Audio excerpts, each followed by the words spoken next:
Betul adik-adik? Baik, luar biasa dan powerful. Ya, yuk kita mau mulai ibadah kita pagi hari ini. Tapi sebelum mulai, kita siapkan hati kita. Kita mau beri yang terbaik buat Tuhan. Memuji Tuhan dengan pujian yang terbaik, dengan sungguh-sungguh untuk Tuhan. Tapi sebelumnya, nanti Matthew akan memimpin doa ya. Ayo silakan Matthew. Teman-teman, mari kita berdoa. Tuhan Yesus, kami mau berdoa Tuhan. Hari ini Tuhan, kami mau ibadah Tuhan, maupun secara online Tuhan. Kiranya Engkau memberkati kami supaya saat di rumah nanti kami bisa duduk dengan tertib Tuhan dan mendengarkan apa isi firman Tuhan dan bisa cepat mengerti. Dan juga Tuhan, berkati Tuhan supaya kami bisa semangat Tuhan untuk bernyanyi Tuhan bagi Tuhan di dalam nama Tuhan Yesus. Amin. Amin. Ayo semuanya adik-adik yang di rumah, yang ada dimanapun berada, semuanya bangkit berdiri. Kita mau bersuka cita hari ini. Kita mau bilang tepuk sukacita ya. Ingatkan kalau misalnya adik-adik ibadahnya berdua di rumah dengan kakak atau adik di rumah, yuk kita tepuk sukacita ya. Yuk kita tepuk sukacita. Tepuk sukacita. Joy, joy, joy, joy, joy. Sukacita, sukacita, sukacita. Sukacita.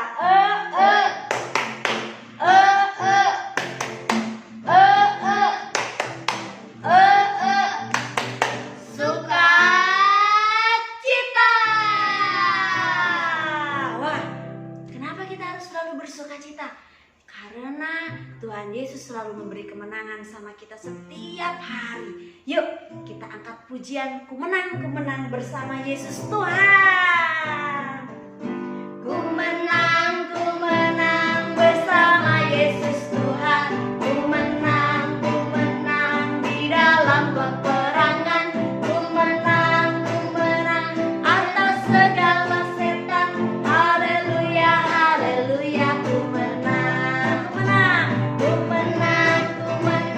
bersama Yesus Tuhan. Ku menang di dalam peperangan. Ku menang atas segala setan. Haleluya, haleluya, ku menang. Haleluya, dia bangkit. Haleluya, dia hidup. Haleluya, dia naik. Roh Kudus turun. Ku menang bersama Yesus Tuhan. Ku menang di dalam peperangan. Ku menang atas segala setan. Haleluya, haleluya, ku menang. Haleluya, haleluya, dia bangkit. Haleluya, dia hidup. Haleluya, dia naik. Roh Kudus turun. Dalam nama Yesus, dalam nama Yesus ada kemenangan. Yes, dalam nama Yesus, iblis dikalahkan. Dalam nama Tuhan Yesus, siapa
Yuk, kita mau siapkan hati kita mau angkat pujian. Bagi Tuhan tidak ada yang mustahil, ya. Nanti Om Robert yang akan berdoa buat firman Tuhan. Bagi Tuhan tak ada yang mustahil. Bagi Tuhan tak ada yang tak mungkin. Mujizatnya disediakan bagiku. Ku diangkat dan dimulihkannya. Bagi Tuhan tak ada yang mustahil. Bagi Tuhan tak ada yang tak mungkin. Mujizatnya disediakan bagiku. Ku diangkat dan dipulihkannya. Ku diangkat dan dipulihkannya. Ku diangkat dan dipulihkannya.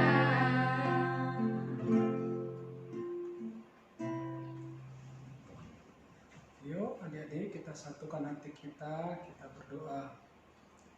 Tuhan Allah Bapa kami yang di surga, Bapa yang baik, kami bersyukur untuk penyertaan-Mu sepanjang minggu ini bagi kami semua, bagi keluarga kami Tuhan. Sekarang Tuhan, kami sudah menaikkan puji-pujian bagi-Mu, kiranya Tuhan disenangkan dengan puji-pujian kami. Sebentar Tuhan, kami juga rindu belajar firman-Mu. Kami mau lebih lagi mengerti kebenaran firman-Mu. Kami rindu menjadi anak-anak yang taat untuk melakukan segala kebenaran firman-Mu dalam kehidupan kami. Supaya hidup kami sejak kecil boleh memuji, memuliakan nama-Mu, menyenangkan hati Tuhan. Terima kasih Bapa. Kami siap mendengarkan firman-Mu di dalam nama Tuhan Yesus. Amin. Amin.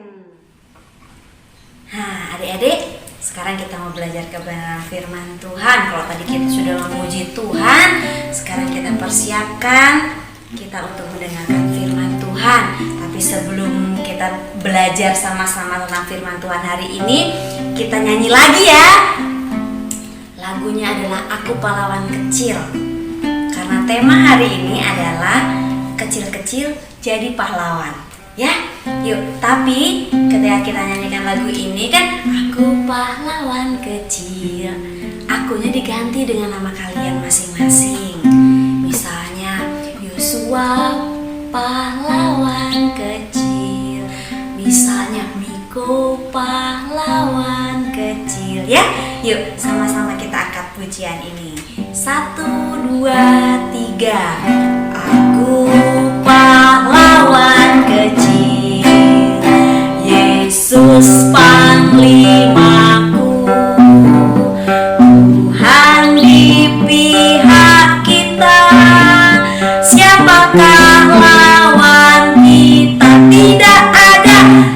Aku pahlawan kecil, Yesus panglimaku, Tuhan di pihak kita. Siapakah lawan kita? Tidak ada. Siapakah lawan kita? Tidak ada. Siapakah lawan kita? Tidak ada. Nah, adik-adik, Tuhan ada di pihak kita, tidak ada yang bisa melawan kita, karena kuasa Tuhan lebih besar dari kuasa apapun. Adik-adik, hari ini demikian juga dengan hidup kita sebagai orang-orang yang percaya. Tuhan mau menjadikan kita sebagai pahlawan-pahlawannya. Tapi sebelumnya kita lihat lihat, saksikan video berikut ini. Saat siang hari, biasanya semut prajurit akan berpencar untuk mencari sumber makanan, teman. Mereka andalkan penciumannya untuk menemukan mangsa. Tuh kan, baru saja Otan bilang, Sobat Otan ini sudah langsung mendapatkan mangsa.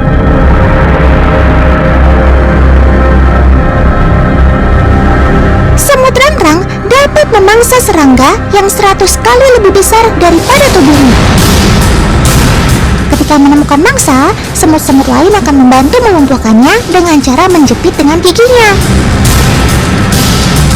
Biasanya mereka tidak akan langsung membawa makanan secara utuh ke dalam sarang, teman. Mereka akan potong terlebih dahulu hingga terdapat beberapa bagian. Setelah itu, barulah mereka akan bahu-membahu membawa potongan tersebut ke dalam sarang. Keren banget kan kerjasama tim ini?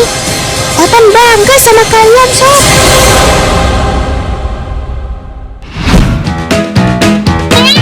Saat angkut makanan, biasanya mereka akan ikuti jalur yang telah mereka buat, teman. Tapi tidak semulus saat berangkat. Saat perjalanan pulang, terkadang mereka menemukan sesuatu yang tidak terduga. Salah satunya ini nih, jalur mereka terputus oleh 2 batang pohon yang terpisah. Gagal deh kalian bawa makanan ke sarang, sob. Sepertinya mereka pantang menyerah, teman. Lihat yuk apa yang akan mereka lakukan.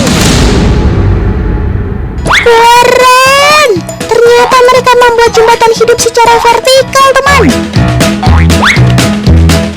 Semut yang berada di atas memberi kode untuk membuat jembatan hidup, teman. Kemudian semut yang berada di bawah menumpukan diri untuk mencapai dahan yang berada di atas. Mirip panjat pinang ya, teman.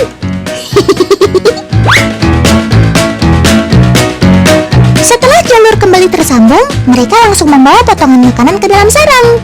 Cakep.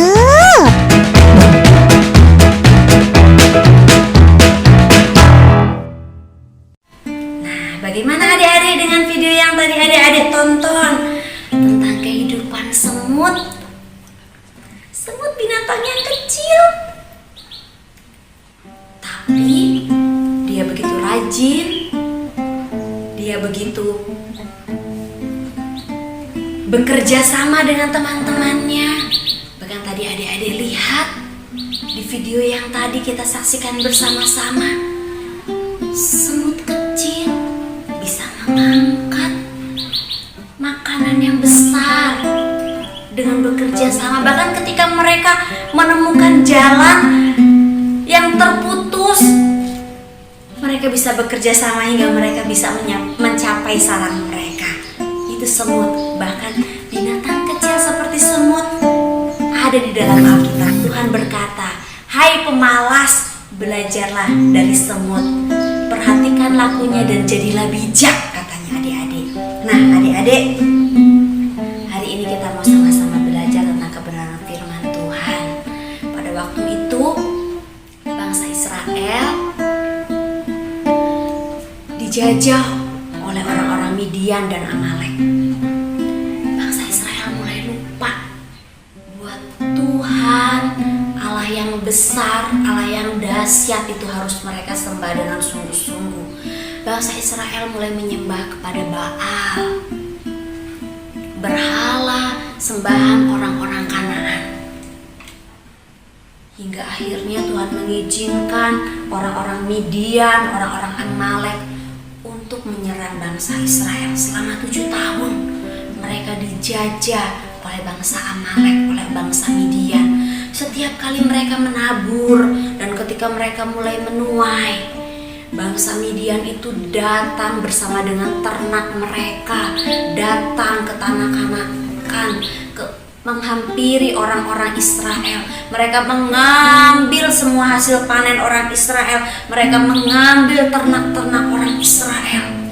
Hingga orang Israel mengalami kelaparan. Mereka tidak mendapatkan apa-apa. Padahal mereka sudah capek bekerja.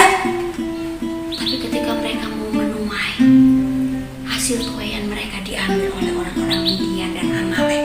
Bahkan firman Tuhan bilang orang-orang Midian kemudian yang datang itu seperti belalang kepada orang-orang Israel, hingga orang-orang Israel mulai ketakutan adik-adik.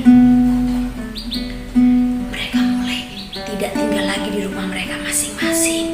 Ketika mereka mau panen, mereka mulai tinggal di dalam gua-gua, di dalam gubuk-gubuk. Demikian juga dengan satu orang yang bernama Gideon. Gideon tinggal di dalam gua. Waktu itu Gideon sedang mengirit gandum. Dia sedang melepaskan bulir-bulir gandum dari cangkangnya. Tapi dia melakukannya di pengirikan, di pemerasan buah anggur. Dia mengalami ketakutan adik-adik. Ketika Gideon sedang melakukan pekerjaannya, tiba-tiba ada seorang malaikat Tuhan yang duduk dan berkata, "Hai, pahlawan yang gagah perkasa." Aduh, Gideon kaget. Dan Gideon bilang, "Aku pahlawan yang gagah perkasa, mana mungkin? Tahu enggak, aku ini adalah anak bungsu dari papaku. Dan papaku itu adalah kaum yang paling kecil di antara sukunya, yaitu suku Manasye. Jadi mana mungkin aku pahlawan yang gagah perkasa, dari mana?" kata Gideon.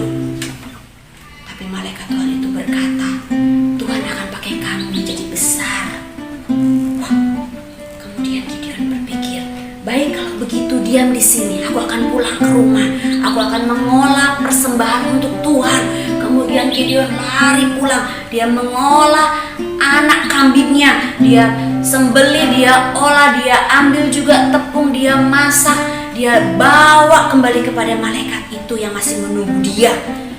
Terus malaikat bilang, "Taruh di batu itu." Gideon taruh. Gideon masih gak percaya bahwa itu adalah malaikat Tuhan adik-adik. Terus dengan tongkat yang diulurkan, dan bahkan malaikat Tuhan itu berkata, waktu itu Gideon juga membawa kuah hasil dia mengolah anak kambingnya itu. Kata malaikat Tuhan itu, "Tuang juga kuahnya." Wah, sama Gideon dituang adik-adik. Dan waktu itu malaikat Tuhan ulurkan, tiba-tiba muncul api sehingga korban bakaran itu terbakar semuanya. Wah, di situ Gideon kaget dan malaikat Tuhan pergi meninggalkan Gideon. Waduh, di situ Gideon bilang, "Aduh, ternyata itu benar-benar malaikat Tuhan, celaka aku." Tapi Tuhan bilang sama Gideon, "Tidak, kamu tidak celaka. Aku akan pakai kamu menjadi orang yang besar yang akan membebaskan bangsa ini." Ketika Gideon tidur, Tuhan bilang sama Gideon, "Gideon, aku kasih tugas sama kamu. Rubuhkan tugu berhala, robohkan Baal kepunyaan papamu." Wah, Gideon kaget adik-adik. Tapi dia mau taat. Dia ajak membantunya 10 orang. "Ayo bantu aku untuk merubuhkan tiang Baal punya papa. Ayo bantu aku untuk merubuhkan Baal kepunyaan papa." Tapi Gideon takut kalau dia lakukan siang-siang adik-adik. Hingga Gideon melakukannya ketika malam hari. Wah, ketika malam hari Gideon lakukan, dia robohkan Baal. Dia robohkan tiang-tiangnya. Bahkan pakai tiang-tiang dari Baal tersebut, Gideon membakar persembahan untuk Tuhan. Dia sembelih lembu jantan. Dia persembahkan buat Tuhan di situ. Keesokan harinya adik-adik, apa yang terjadi? Seluruh kota terkejut. Mereka kaget karena Baal yang mereka sembah sudah hancur. Bahkan tiang-tiangnya sudah hancur. Mereka mencari, siapa kira-kira ya yang menghancurkan Baal dan tiang Baal ini. Mereka mencari dan mencari hingga mereka menemukan nama Gideon yang melakukannya. Mereka pergi ke rumah Gideon. Papanya langsung menghadapi mereka. Dan orang-orang itu bilang, "Serahkan Gideon, kami harus membunuh Gideon karena dia sudah merusak Baal." Tapi yang aneh adik-adik, waktu itu Papa Gideon yang punya Baal tersebut berkata, "Mengapa harus kita yang membela Baal? Kalau memang Baal itu adalah Allah, biarkan dia membela dirinya sendiri."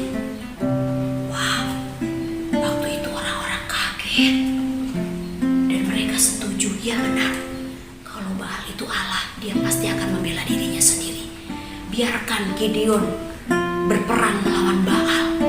Kemudian mereka pergi meninggalkan Gideon. Wah, Gideon semakin percaya bahwa Tuhan ada di pihak dia, adik-adik. Kemudian Gideon mulai mengajak siapa yang mau berperang sama aku, mengalahkan orang-orang Midian. Ternyata ada suku-suku Manasya, suku-sukunya untuk bergabung. Bahkan adik-adik, ada suku Asyer, ada suku Naftali, ada suku Nebulon yang mereka ikut bergabung bersama Gideon. Wah, ternyata meskipun Gideon masih muda, banyak orang yang mau bersama-sama dengan Gideon melawan orang-orang Midian. Tapi Gideon gak langsung pergi, adik-adik. Waktu itu Gideon tanya lagi sama Tuhan. Gideon bilang, Tuhan, kalau memang Tuhan yang nyuruh aku minta tolong sama Tuhan, kasih aku tanda. Kemudian Gideon bilang, aku akan membentangkan bulu domba di tempat pengirikan. Biar ketika pagi tiba, kira-kira biar seluruh bulu domba ini penuh dengan air embun, sedangkan tanah di sekitarnya kering. Aku akan percaya bahwa Tuhan yang menyuruh aku untuk pergi berperang melawan orang Midian. Kemudian Gideon merentangkan bulu domba itu, kemudian dia tidur. Keesokan paginya Gideon bangun. Gideon ambil bulu domba itu, ya ternyata penuh dengan air, dia peras. Dan hasilnya adik-adik, air embun itu 1 gelas dia dapatkan. Dan tanah di sekitarnya memang benar-benar kering. Wah, Gideon tahu Tuhan menyuruh dia. Kemudian Gideon minta maaf sama Tuhan. Gideon bilang, Tuhan, sekali lagi aku minta tanda sama Tuhan. Kali ini tandanya berbeda. Aku bentangkan bulu domba ini, biar bulu domba ini tidak ada air embunnya, tapi biar tanah di sekelilingnya basah penuh dengan air embun, katanya. Kemudian Gideon tinggal seharian, kemudian Gideon tidur, dan keesokan paginya Gideon lihat lagi. Benar adik-adik, tanahnya becek penuh dengan air embun. Sedangkan ketika Gideon peras, bulu dombanya tidak ada airnya sama sekali. Wah, Gideon semangat, Gideon yakin Tuhan menyuruh Gideon. Meskipun Gideon masih kecil, dia anak bungsu dari keluarganya. Dan Gideon tahu, meskipun dia masih kecil, tapi Tuhan menjadikan dia seorang pahlawan. Gideon melakukan bagiannya. Dan Gideon tahu, sebelum Gideon berperang, Tuhan mau Gideon taat sama Tuhan. Tuhan mau bukti bahwa Gideon itu sayang sama Tuhan. Buktinya, Tuhan suruh Gideon membersihkan rumah berhala kepunyaan bapaknya, dan Gideon berani melakukannya. Nah adik-adik, kita semua bisa dipakai Tuhan. Meskipun kita masih kecil, Tuhan mau pakai kita. Tuhan mau pakai adik-adik. Meskipun adik-adik anak-anak kerajaan Allah, mungkin umur adik-adik yang paling besar sekitar 14 tahun, 15 tahun, yang paling kecil masih kecil. Bahkan ketika orang tua adik-adik, ketika adik-adik ngomong, orang tua adik-adik kadang-kadang bilang, udahlah diam, kamu masih kecil. Tapi ingat adik-adik, di mana Tuhan adik-adik berharga. Adik-adik mulia dalam pemandangan Tuhan. Nah, adik-adik, kalau kita belajar Musa, adik-adik lihat Yosua, adik-adik lihat Ehud, adik-adik lihat Deborah, dan adik-adik lihat Gideon. Bagaimana mereka dipakai Tuhan? Bukan karena mereka hebat. Adik-adik tahu bagaimana Musa dipakai Tuhan? Musa orang yang gagap, yang tidak bisa berkata-kata dengan lancar. Kalau dia berkata-kata, dia akan berkata-kata bagaimana? Dia tidak bisa berkata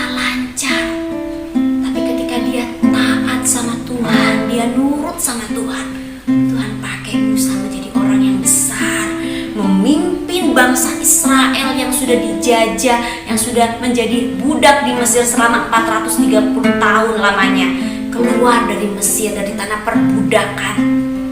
Musa, adik-adik, orang yang gagap Tuhan pakai.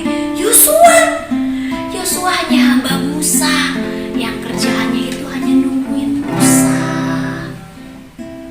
Tapi Tuhan juga bisa pakai Yosua karena kesetiaan Yosua. Tuhan lihat Yosua yang membawa bangsa Israel masuk ke tanah Kanaan, ke tanah perjanjian. Adik-adik ingat bagaimana Yosua bisa meruntuhkan tembok Yeriko dengan pertolongan Tuhan dan mengalahkan orang-orang Kanaan. Yosua yang kerjaannya hanya diam, menunggu Musa berjam-jam di Gunung Sinai. Tapi Tuhan bisa pakai Yosua. Tuhan bisa pakai Ehud yang secara manusia mungkin berbeda dengan orang kebanyakan karena dia kidal. Kalau kita melakukan banyak hal dengan tangan kanan kita, tapi Ehud melakukan semuanya dengan tangan kiri. Ehud mungkin berbeda di mata orang, tapi dia tetap mau setia sama Tuhan. Dia mau taat sama Tuhan. Tuhan pakai Ehud membunuh Raja Moab, Raja Eglon. Dengan keterbatasan Ehud, dia membunuh Raja Eglon dengan tangan kirinya. Tuhan juga pakai Deborah, seorang wanita yang biasa. Tapi karena Deborah berani, dia mau tetap bertindak walaupun dia seorang perempuan. Tuhan pakai Deborah untuk mengalahkan panglima Sisera, panglima raja dari Kanaan. Juga Gideon hari ini. Adik-adik, itu pahlawan-pahlawan iman. Dan adik-adik juga bisa menjadi pahlawan iman. Beda dengan dunia adik-adik. Adik-adik suka melihat mungkin di rumah adik-adik bagaimana Superman, bagaimana Spiderman, bagaimana Kapten Amerika. Mereka dibilang hebat ketika mereka menunjukkan kebolehan mereka. Superman bisa terbang mungkin, Spiderman dengan aksi-aksinya bergelantungan, dan kalian bilang itu hebat. Beda dunia dengan Tuhan adik-adik. Tuhan memakai kita walaupun mungkin kita tidak bisa apa-apa. Asalkan kita taat, asalkan kita setia, Tuhan pakai kita menjadi pahlawan-pahlawan di tangan Tuhan. Adik-adik, Tuhan Yesus ketika dia mati di atas kayu salib, dia menebus dosa kita. Kenapa? Karena tidak ada satupun dari kita yang bisa menebus dosa kita. Yang bisa menebus itu hanya Tuhan. Hanya satu syaratnya, kita bisa kembali berhubungan baik dengan Tuhan ketika kita percaya sama Tuhan Yesus sebagai Tuhan dan Juru Selamat. Tapi selain itu adik-adik, Tuhan Yesus juga ingin kita menjadi anak-anaknya, menjadi anak-anak Raja. Tuhan ingin kita tidak lagi minder. Tuhan ingin kita tidak lagi merasa diri kita rendah atau diri kita tidak bisa apa-apa. Tuhan berikan kepada kita keberanian. Tuhan berikan kepada kita kemampuan. Tuhan berikan sama kita Roh Kudus yang akan menolong kita ketika kita lemah, yang akan menghibur kita ketika kita lagi sedih, yang akan menguatkan kita ketika kita lagi tidak berdaya. Adik-adik, kita adalah anak-anak Raja. Ayo, kita mau berlaku sebagai anak-anak Raja, taat, setia, melakukan bagian kita, dan jangan mau dianggap rendah oleh siapapun juga. Nih adik-adik, Kak Maria punya bantal. Bantal ini besar ukurannya. Kak Maria punya buku, ukurannya kecil. Tapi adik-adik, besar dan kecil itu tidak berpengaruh. Yang berpengaruh itu adalah fungsinya. Fungsi bantal untuk tidur tentunya, supaya lebih empuk, supaya lebih nyaman. Makanya bantal berfungsi. Tapi kalau bantal ini ditaruh untuk ganjil pintu, kira-kira bisa nggak? Bisa juga, tapi dia tidak berfungsi pada apa ya ketika orang membuatnya sebagai bantal. Demikian juga dengan buku, adik-adik. Buku ini kecil, tapi buku ini berfungsi ketika kita membaca isinya dan tahu apa yang ada di dalamnya. Jadi adik-adik, kita gak boleh minder lagi. Mungkin kita kecil, Tuhan menciptakan kita itu unik, dan semuanya itu berharga di mata Tuhan. Jadi tidak boleh lagi berkata, aduh aku masih kecil, aku belum bisa apa-apa, aku belum bisa berdoa.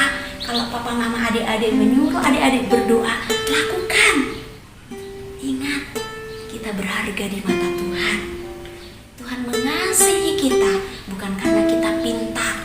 Tuhan mengasihi kita bukan karena kita pandai, kita hebat, kita bisa melakukan banyak hal. Tuhan mengasihi kita karena Dia sangat mengasihi kita. Hanya itu adik-adik, karena Tuhan tahu kita semua ini berharga di matanya. Jadi ayo kita berfungsi dengan fungsi kita masing-masing. Kita menghargai hidup kita, kita lakukan, kita kembangkan talenta kita sebisa-bisanya, semaksimal mungkin. Untuk apa? Untuk kemuliaan Tuhan. Ingat cerita Gideon hari ini. Dia anak bungsu. Mungkin dia tidak pernah didengar oleh papa mamanya, oleh saudara-saudaranya ketika dia berkata-kata, ketika dia berbicara. Tapi Tuhan bilang apa tentang Gideon? Kamu adalah pahlawan yang gagah perkasa. Ayo adik-adik, sama-sama Kak Maria ya, ngomong ya, sebut nama kalian masing-masing dan bilang. Kayak Kak Maria misalnya, Maria pahlawan yang gagah perkasa di mata Tuhan. Adik-adik bilang, sebutkan namanya. Misalnya Novan pahlawan yang gagah perkasa di mata Tuhan. Samuel pahlawan yang gagah perkasa di mata Tuhan. Siapa lagi? Jelita pahlawan yang gagah perkasa di mata Tuhan. Ya, sebutkan sama-sama ya, dengan aba-aba dari Kak Maria. 1, 2, 3. Maria pahlawan yang gagah perkasa di mata Tuhan. Ya, kita semua pahlawan yang gagah perkasa di mata Tuhan. Tuhan akan bentuk kita masing-masing. Ya adik-adik. Nah, sebentar kita mau belajar bersama-sama tentang ayat firman Tuhan.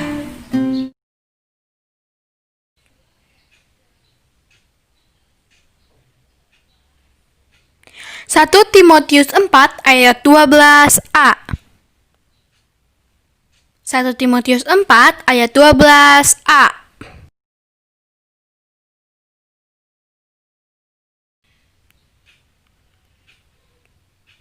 Jangan seorang pun menganggap engkau rendah karena engkau muda. Jadilah teladan bagi orang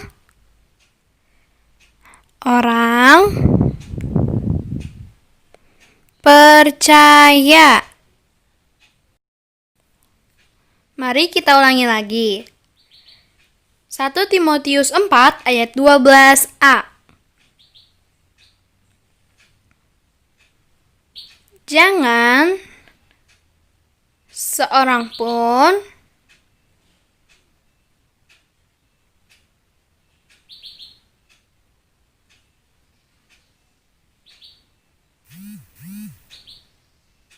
menganggap engkau rendah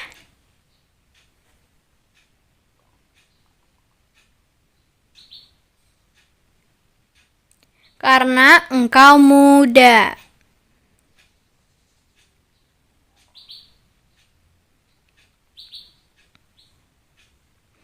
Jadilah teladan bagi orang-orang percaya. Kita ulangi sekali lagi ya. 1 Timotius 4 ayat 12a. Jangan seorang pun menganggap engkau rendah karena engkau muda. Jadilah teladan bagi orang-orang percaya. Nah, adik-adik, bagaimana dengan ayat hafalan hari ini?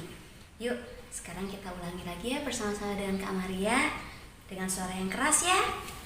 Yuk, 1, 2, 3. 1 Timotius 4 ayat 12a. Jangan seorang pun menganggap engkau rendah karena engkau muda. Jadilah teladan bagi orang-orang percaya. Yuk, lagi ya. 1 Timotius 4 ayat 12a. Jangan seorang pun menganggap engkau rendah karena engkau muda. Jadilah teladan bagi orang-orang percaya. Sekali lagi dengan suara yang keras ya. 1, 2, 3. 1 Timotius 4 ayat 12a. Jangan seorang pun menganggap engkau rendah karena engkau muda. Jadilah teladan bagi orang-orang percaya. Nah, adik-adik, jangan lupa nanti adik-adik sudah hafal, adik-adik boleh buat videonya, nanti kirimkan ke grup gereja anak ya. Nanti Kak Maria akan catat siapa saja yang sudah menghafalkan ayat hafalannya. Nah, adik-adik, meskipun adik-adik masih muda, adik-adik masih kecil, tapi ingat firman Tuhan hari ini ya.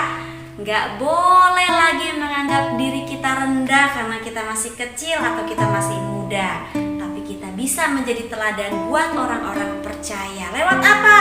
Lewat perkataan kita, lewat kelakuan kita, lewat tingkah laku kita, lewat kesucian kita.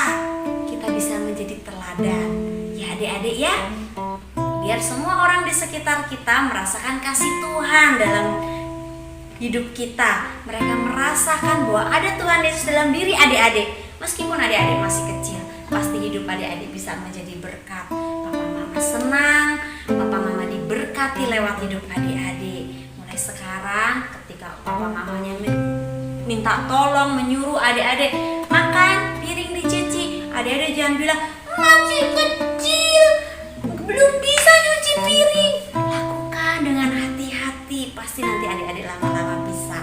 Kalau disuruh nyapu, ngepel di rumah, bantu bersih-bersih, jangan diem aja, jangan asik main HP aja. Tapi iya mah, aku yang nyapu, aku yang ngepel. Pasti mama papa terberkati dengan hidup adik-adik. Ya, yuk kita semua mau menjadi teladan. Semua orang akan merasakan kasih Tuhan lewat hidup adik-adik. Ya, nah adik-adik, pesan Kak Maria ketika adik-adik main di luar, tetap pakai masker, tetap jaga jarak ketika berbicara, ketika bermain, dan selalu rajin cuci tangan pakai sabun di air yang mengalir ya. Kita menjaga tubuh kita tetap sehat, karena tubuh kita adalah bait roh Allah, bait Tuhan. Biar dengan tubuh yang sehat kita bisa tetap melayani Tuhan, kita masih tetap bisa memuji nama Tuhan dan menjadi berkat buat banyak orang. Ya, tetap jaga kesehatan. Sekarang semuanya lipat tangan, tutup mata. Kita berdoa ya. Tuhan Yesus, kami mengucap syukur Tuhan. Hari ini kami belajar bahwa Tuhan mengasihi kami bukan karena pintarnya kami, bukan karena cantik atau tampannya kami Tuhan, tapi Tuhan mengasihi kami karena memang Tuhan mengasihi kami. Kami berharga di mata Tuhan dan mulia. Terima kasih Tuhan. Walaupun kami masih kecil, tapi Engkau berkata bahwa kami ini adalah pahlawan-pahlawan-Mu yang gagah berani. Terima kasih Tuhan. Pakai kami untuk menjadi berkat dimanapun kami berada. di sekolah, di rumah, di lingkungan main kami Tuhan. Biar semua orang yang bertemu dengan kami merasakan kasih Tuhan. Semua orang yang melihat kami melihat Tuhan dalam diri kami, sehingga mereka bisa memuliakan Tuhan lewat bibir mulut mereka. Pakai kami Tuhan menjadi teladan di rumah kami, dimanapun kami berada, dan nama Tuhan yang dimuliakan dalam hidup kami. Kami tidak lagi menjadi anak-anak Tuhan yang rendah diri, tapi kami mau belajar untuk menjadi anak-anak Tuhan yang senantiasa memuliakan nama Tuhan, yang melakukan banyak perkara yang besar bersama dengan Tuhan tentunya. Terima kasih Tuhan Yesus. Sekarang adik-adik semuanya angkat tangan. Dimanapun adik-adik berada, terimalah berkat Tuhan. Berkat Allah Bapa, Allah Anak, dan Allah Roh Kudus menaungi adik-adik dimanapun adik-adik berada saat ini sampai selama-lamanya. Hidup adik-adik menjadi berkat, nama Tuhan dimuliakan dalam hidup adik-adik. Dalam nama Tuhan Yesus, sama-sama kita katakan amin.